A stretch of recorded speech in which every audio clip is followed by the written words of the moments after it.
Hi friends, thanks for joining this episode of What's in a Game. Today we're talking about family games and particularly games for families with younger children. Now before we jump into our list, I did want to talk about the criteria I was basing these games off of, which boiled down to 4 things. So first, it needs to be easy to teach. You do not want a long rule explanation when you're dealing with short attention spans of young kids. 2, same vein, you want it to be a shorter game. If you are having a really fun time, you can play multiple rounds of it.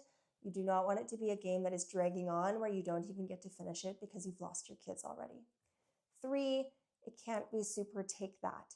Now, that doesn't mean that there can't be some competition to it, but you do want to make sure that players aren't eliminated or pieces aren't being stolen or that it's not really vicious. And 4, everybody should be having fun, and there should be something about the game that appeals to your older kids, to your younger ones, to you as a parent. You do not want to be poking your eyes out every single time the kid says they want to play this game. It doesn't have to be the best thing you've ever played in the world, but you do still want to be having fun with it. Without further ado, we'll get into the list. I did start young with this one. So Dragomino by Blue Orange Games is going to be younger families for sure. My 3-year-old loves this game. I'd say your age range is going to be anywhere from around 3 to 8. And you are exploring different terrain types. And essentially that's going to be these little tiles that you're building out your terrain in order to find dragons and dragon shells. And you're trying to collect the most dragons by the end of the game. So by the time the last tile is drawn, kids love building out their little regions. And even when the game's not being played, the fun of kind of placing dragons into different regions and building out the region. It's just a really beautiful game that is a great introduction to board games for your kids and can play really young. Next up, I have sort of a category of game. It's going to be a exit, unlock, escape game type genre. And what happens with the kids version of these is you have some sort of story or scenario that you're playing out where you are going to have to find something or escape something or deduce something. So you kind of turn everybody into little detectives. And it's so fun to watch the kind of wheels turning for your kids as they try to problem solve what's happening and puzzle solve, while you as a parent are also trying to sort of figure out this puzzle before them so that you can guide them through it. So it's really fun for everybody. My first unlock, this is going to be for really young kids. I've played it with my 3-year-old. The box says 4+. And this one is going to be like a really young start to that deduction and figuring out the story. And then they can get a little bit older into this, unlock kids series. This one is going to be for kids 6 and up and is a little bit meatier. But there's a lot of these unlock, exit type games that are going to be so fun with a wide age range of kids. Next up on this list is Magic Mountain. Now, this game is such a delight because it is so easy to learn. You are essentially playing a game of Plinko as you are trying to guide your wizards down to the bottom of the mountain before the witches get there. And it is very, very easy. It's going to span a very wide age range. And I find with Magic Mountain that the barrier to entry for me as an adult to want to play it is very low. So it's so simple for me to say, yeah, of course I'll play Magic Mountain with you because you just get to play Plinko and it's kind of fun and silly. And I don't feel like I need to be in a certain mindset to play it with my kids.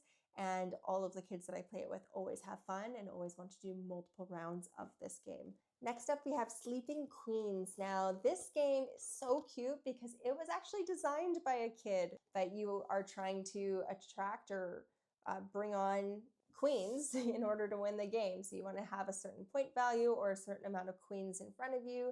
And there are going to be cards that attract queens to you and other cards that are going to put them back to sleep or target other players and get them to do things as well. This one does have a bit of that take that element, so it is going to trend slightly older, but rounds are very quick and it's just such a fun game that doesn't have writing on it. It's all picture based, so once your kids know the rules and what each card does, it's really easy for them to whip it out and play themselves or with you as a parent. Next up is Taco Cat Goat Cheese Pizza by Blue Orange Games. Now, this one is so funny and silly. You have decks of cards in front of you, and they either have a taco cat, goat cheese, or pizza on them, or special action card, but we're not getting to that yet. And you are going to flip them over. And as you flip them over in order, you're going to say taco, cat, goat, cheese, pizza, taco, cat, goat, cheese, pizza, until someone flips over what they've said. And as soon as that happens, everybody goes and slams the table on top of the pile of cards, and whoever's the last to have their hand on top takes the pile into their stack. And you're trying to get rid of all of your cards. It's just funny. It's everyone doing actions and kind of slamming at the table. It's just a silly game that's easy to learn and that everyone can be really engaged with. I do think it is going to trend a little bit older. Your younger ones might get frustrated if they're not able to get to the stack fast enough before some of their older kids. The box says that it's for 8+. I think you can sneak away with about 6+ and have a really good time with this game.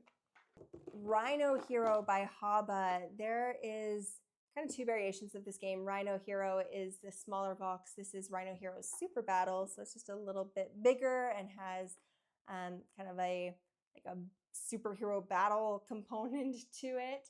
But you are building up this skyscraper, and similar to Jenga, you are trying not to let that skyscraper fall down. And so you are sort of building your skyscraper in a precarious way so it will fall down for the next person, but so that it still stays up and is stable for you. Great game. I play this one as an adult with other adults and still have a great time with it. And the last one I have is Zombie Kids Evolution. Now, this game is what's called a legacy game. So the really cool thing about it is it starts with a very easy rule set. And then once you complete a game of it, you get a secret envelope that you finally get to open up and discover a new rule or a new component of the game. And it's going to build each time that you play. And that is really special when it comes to teaching the game, because learning the game becomes part of the game. You are kids in a school, it's cooperative, so everybody's kids in a school that are trying to lock down the school and chase out all the zombies before they get overridden by zombies. Now, they're not super scary, it's very cartoonish and playful, and the art just makes it sort of silly, goofy zombies. The just idea of this legacy build, or this game after game, it getting a little bit more complex, makes this one really fun and makes your kids just want to play the next round and play the next round because they want to see what that secret envelope has in it.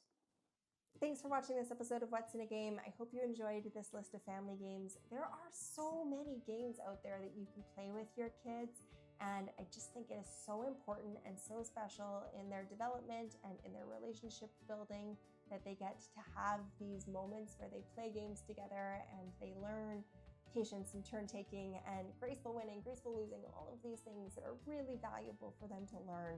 So please get out there, play a game with your kids, and we'll see you next time on What's in a Game.